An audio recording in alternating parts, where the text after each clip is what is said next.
आज हम high school में आने वाले बहुत ही इम्पोर्टेंट क्वेश्चन द्विघात समीकरण से रिलेटेड क्वेश्चन लेके आए हैं। आप इसे ध्यान से पढ़ें। ये क्वेश्चन बहुत ही इम्पोर्टेंट क्वेश्चन है।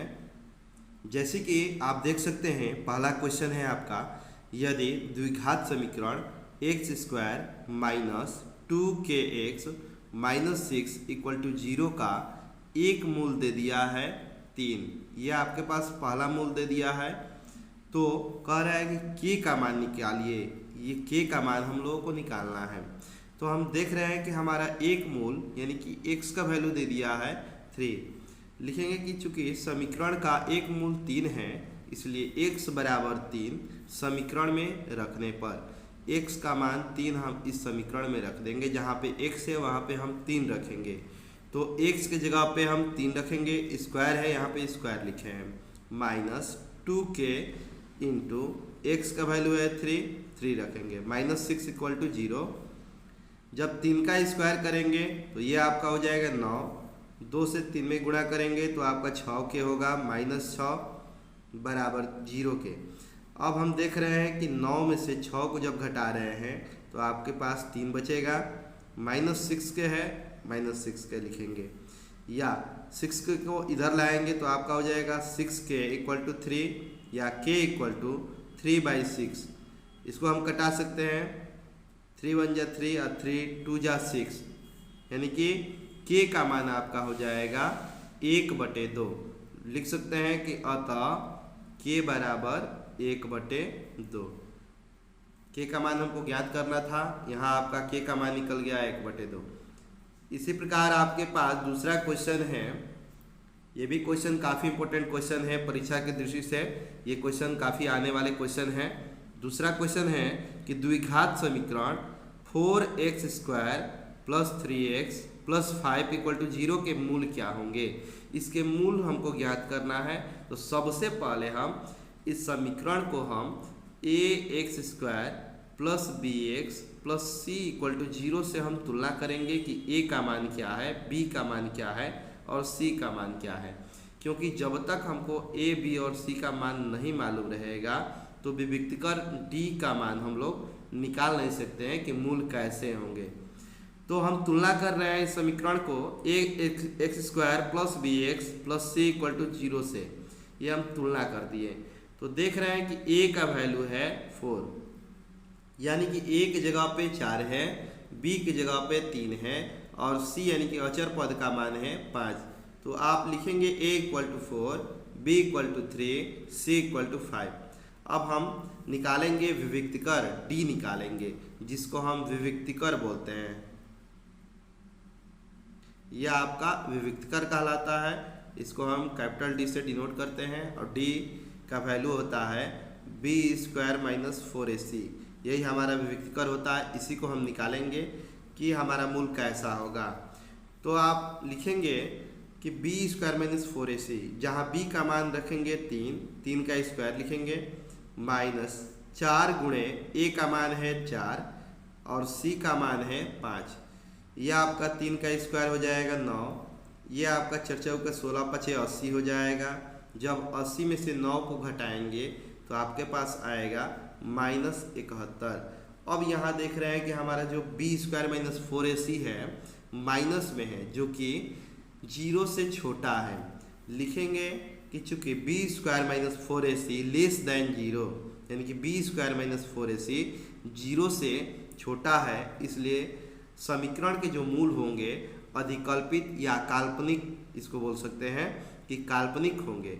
और जब हमारा मूल काल्पनिक होगा, अधिकल्पित होगा, तो यानी कि हम कह सकते हैं कि समीकरण के मूल ज्ञात नहीं किए जा सकते हैं। यह आपका आंसर हो जाएगा। ये क्वेश्चन काफ़ी इंपॉर्टेंट था, आप इसे ध्यान से पढ़ें। इसी प्रकार आपके पास अन्य क्वेश्चन है द्विघात समीकरण से रिलेटेड क्वेश्चन। देखेंगे हम अगला क्वेश्चन। लिखा है कि द्विघात समीकरण px square minus 2√5x plus 15 equal to 0 के दो मूल समान हैं। इस समीकरण के दो मूल आपस में बराबर हैं, समान हैं। यहाँ पे दिया है कि दोनों मूल समान हैं, तो p का मान निकालिए। इस क्वेश्चन को आप देखिए ध्यान से, ये क्वेश्चन 100% आने वाला है, ये क्वेश्चन 100% आएगा। तो p का मान निकालना है। आपके पास समीकरण है px² माइनस 2 कड़ी 5x प्लस 15 बराबर 0। ये आपका समीकरण है। इसको भी हम तुलना कर लेंगे। ax² plus bx plus c से तुलना करने पर तो a का मान आपके पास p है, b का मान आप देख रहे हैं कि माइनस 2 कड़ी 5 है और अचर पद c का मान है 15। तो a का मान लिखेंगे p, b का मान है माइनस 2 कड़ी 5 और c का मान है 15। लिखेंगे कि चूंकि मूल समान है और हम जानते हैं कि जब मूल समान होता है तो कंडीशन फॉलो करता है, जो विविक्तकर d होता है वह 0 के बराबर होता है।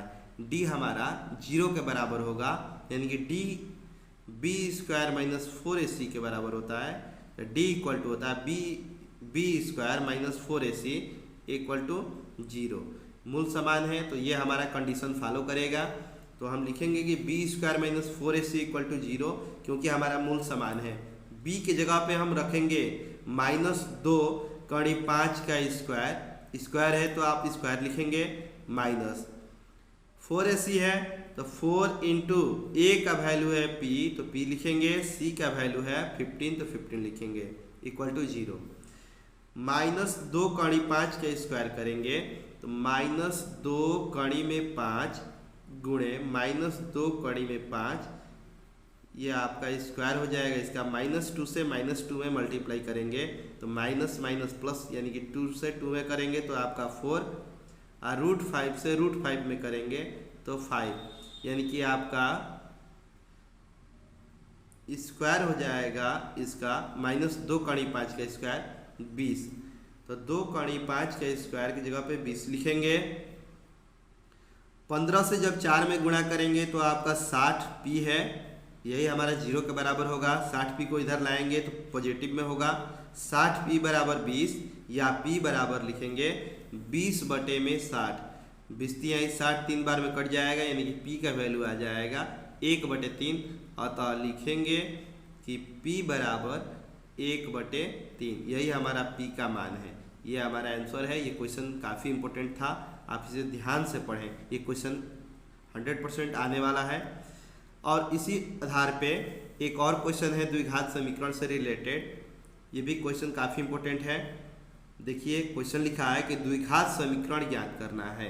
हम लोगों को द्विघात समीकरण ज्ञात करना है जिसके लिए मूल दे दिया है, यानी कि हमारा पहला मूल अल्फा दे दिया है 3 और दूसरा मूल दे दिया 1/3। दोनों में से कोई मूल हमारा पहला और दूसरा हो सकता है।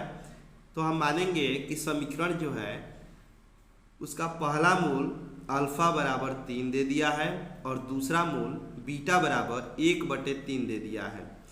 तो द्विघात समीकरण हम लोगों को फाइंड करना है। तो हम जानते हैं कि द्विघात समीकरण बराबर होता है x minus alpha x minus beta बराबर 0, यानी कि x माइनस पहला मूल x माइनस दूसरा मूल बराबर 0।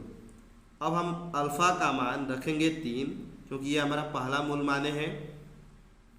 बीटा का मान रखेंगे 1/3, यहाँ पे 1/3 हो गया बराबर 0। अब इसको हम सिंप्लीफाई करेंगे। x से x माइनस 1/3 में मल्टीप्लाई करेंगे तो x से x में करेंगे पहले तो x², x से 1/3 में करेंगे तो x/3 हो जाएगा। -3 से x में जब गुणा करेंगे तो -3x होगा।